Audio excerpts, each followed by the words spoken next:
इस वीडियो के माध्यम से एक्सेल के अंदर टॉप 10 शॉर्टकट्स आज मैं आपको सिखाऊंगा, जिन शॉर्टकट का प्रयोग करके आप अपने काम को और तेज़ी से कर सकते हैं।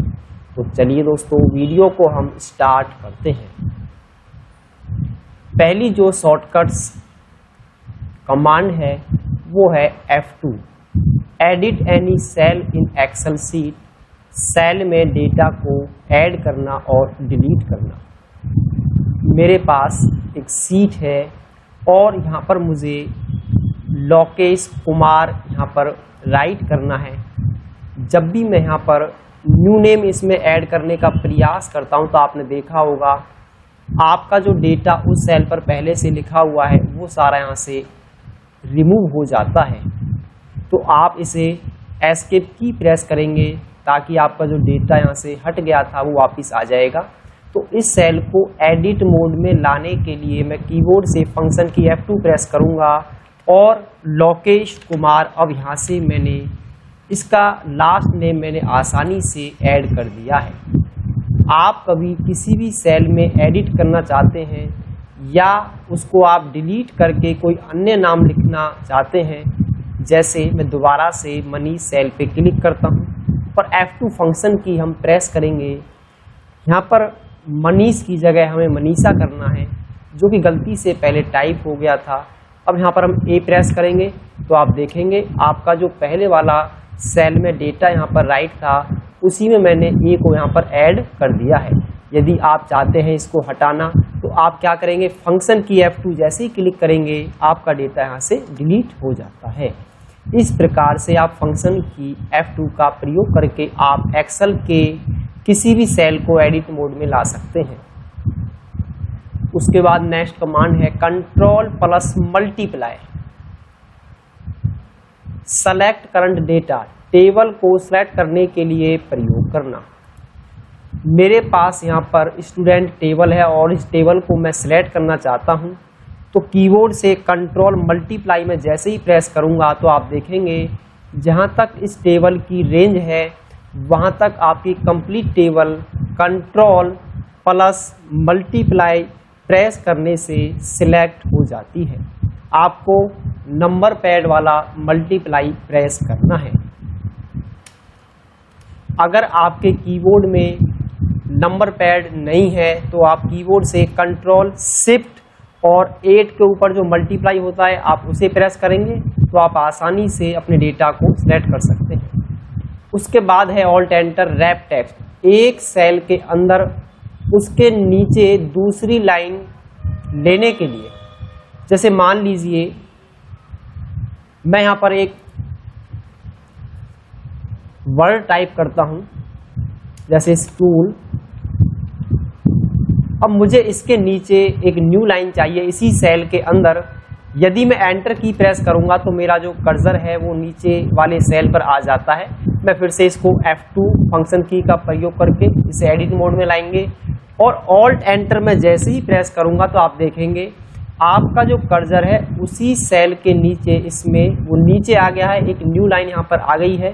अब यहाँ पे मैं टाइप कर देता हूँ मोदिश और मैं जैसे ही एंटर प्रेस करूंगा तो आप देखेंगे आपने अभी जो डेटा यहाँ पर राइट किया था इस सेल के अंदर वो आपका इस सेल के अंदर आ गया है, यानी कि आपका जो सेल है वो रैप टेक्स्ट हो गया है। यही ऑप्शन आप होम टैब पर जाके आप अलाइनमेंट पर जब आएंगे तो यहाँ पर रैप टेक्स्ट आप सीधा माउस से भी क्लिक कर सकते हैं। मैं यहाँ पर क्लिक करता हूँ तो देखिए आपका जो डेटा है अब ये एक सेल से दूसरे सेल में जा रहा है। मैं चाहता हूँ कि इसी सेल में आ जाए तो यहाँ पर मैं रैप टेक्स्ट ऑप्शन का प्रयोग करूँगा। जैसे ही मैं क्लिक करूँगा तो आपका जो डेटा है वो नीचे उसी सेल के अंदर यहाँ पर रैप हो जाता है। उसके बाद अगली जो कमांड है control plus D, fill down above data, formula और ऊपर के डेटा को नीचे ड्रैग करने के लिए प्रयोग करना। अब मेरे पास यहाँ पर एक सीट है और मैं चाहता हूँ कि जो पलवल यहाँ पर राइट है वो नीचे भी यहाँ पर फिल हो जाए इस सेल के अंदर। यहाँ पर मैं दिल्ली टाइप कर देता हूँ और मैं चाहता हूँ कि ये जो दिल्ली है वो नीचे भी सेम कॉपी हो जाए। तो मैं अपने कर्सर को इसके राइट नीचे कॉर्नर पर लाऊंगा तो आप देखेंगे यहाँ पर आपको प्लस का सिंबल दिखाई देगा आप माउस की लेफ्ट बटन दबा के नीचे आप इसे ड्रैग कर देंगे तो देखिए आपका जो ऊपर सिटी का नेम था वो सभी में सेम यहाँ पर कॉपी हो गया है। तो इस प्रकार से आप चाहते हैं कि सभी स्टूडेंट एक सिटी से बिलोंग करते हैं तो आप उसे ऊपर से अपने डेटा को माउस के द्वारा नीचे ड्रैग कर देंगे ताकि आपका जो ऊपर का सेल में जो डेटा है वो नीचे भी सेम टू सेम आ जाएगा। यदि मैं यहाँ पर फॉर्मूला लगा देता हूँ सम नाम का, मैं यहाँ पर ऑटो सम पर क्लिक करेंगे और एंटर की मैं जैसे ही प्रेस करूँगा तो आप देखिए मेरा रिजल्ट यहाँ पे आ गया है। अब मैं चाहता हूँ कि सभी का सम निकालना, तो हम क्या कर सकते हैं, जैसे ही मैं अब माउस के द्वारा इसे नीचे ड्रैग करता हूं तो इस प्रकार से मैं अपने फॉर्मूले को भी आसानी से ड्रैग कर सकता हूं।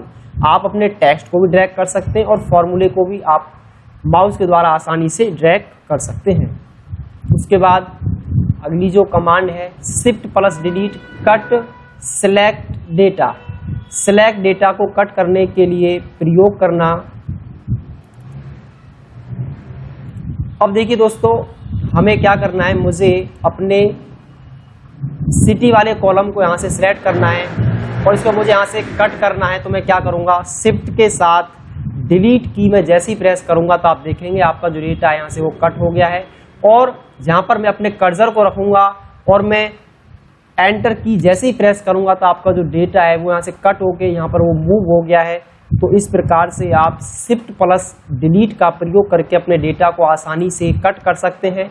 इसका एक दूसरा तरीका भी है, आप इसको यहाँ से सिलेक्ट करेंगे और अपने माउस के कर्सर को आप राइट हैंड साइड में लेके आएंगे तो आप देखेंगे आपका जो कर्सर है वो चारों तरफ उसमें एरो आपको दिखाई देंगी। तो आप इसे पकड़ के यहाँ से ड्रैग कर देंगे तो इस तरीके से भी आप आसानी से अपने सेलेक्ट हुए डेटा को कट करके दूसरी जगह आप आसानी से मूव कर सकते हैं।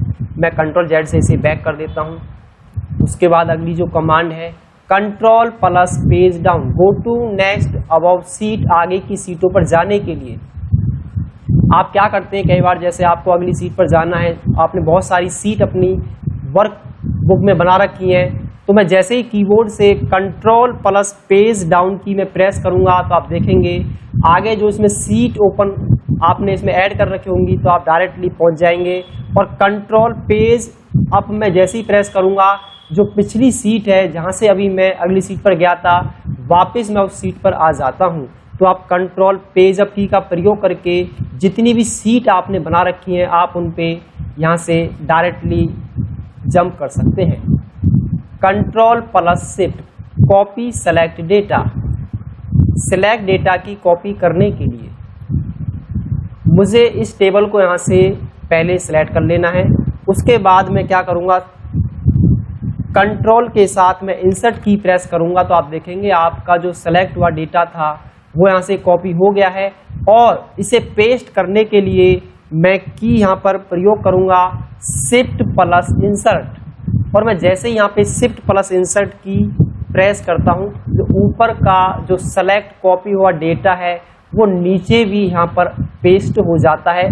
जिसे आप कंट्रोल सी और कंट्रोल वी से करते हैं, आप उसे कंट्रोल इंसर्ट से आप कॉपी और शिफ्ट इंसर्ट से आप डेटा को आसानी से पेस्ट कर सकते हैं। उसके बाद लास्ट और सबसे महत्वपूर्ण जो हमारे पास ऑप्शन है वो है double click on mouse left button row और कॉलम को ऑटो फिट करने के लिए। बहुत ही ज़्यादा प्रयोग में आने वाला ये ऑप्शन है। जैसे मैं चाहता हूँ कि अपनी टेबल को ऑटो फिट करना, हम क्या करते हैं अपने सेल को ऊपर से छोटा करेंगे अपने सेल को फिट करने के लिए। जैसे हमें इसको डेटा को यहाँ पर इसको कंटेंट के हिसाब से छोटा करना है साइज, तो मैं क्या करूँगा, यदि मैं चाहता हूँ कि कॉलम का जो डेटा है ऑटो फिट हो जाए तो मैं अपने कर्सर को लाइन के बीच में रखूँगा और डबल क्लिक में जैसे ही करता हूँ तो आप देखेंगे सारा जो डेटा है वो ऑटो फिट यहाँ पर हो जाता है। आप डबल क्लिक करेंगे तो आप डेटा को आसानी से ऑटो फिट कर सकते हैं। इसी प्रकार से यदि आपकी रो का साइज ज़्यादा हाइट है उसकी, आप चाहते हैं ये भी ऑटो फिट हो जाए तो आप डबल क्लिक करेंगे।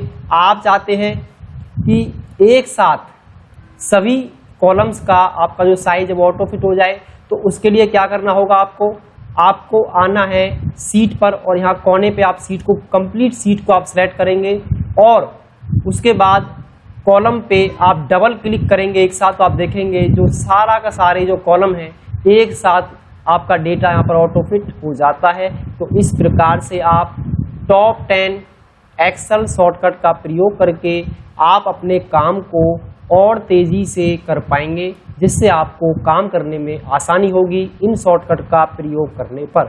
Thanks for watching my YouTube channel.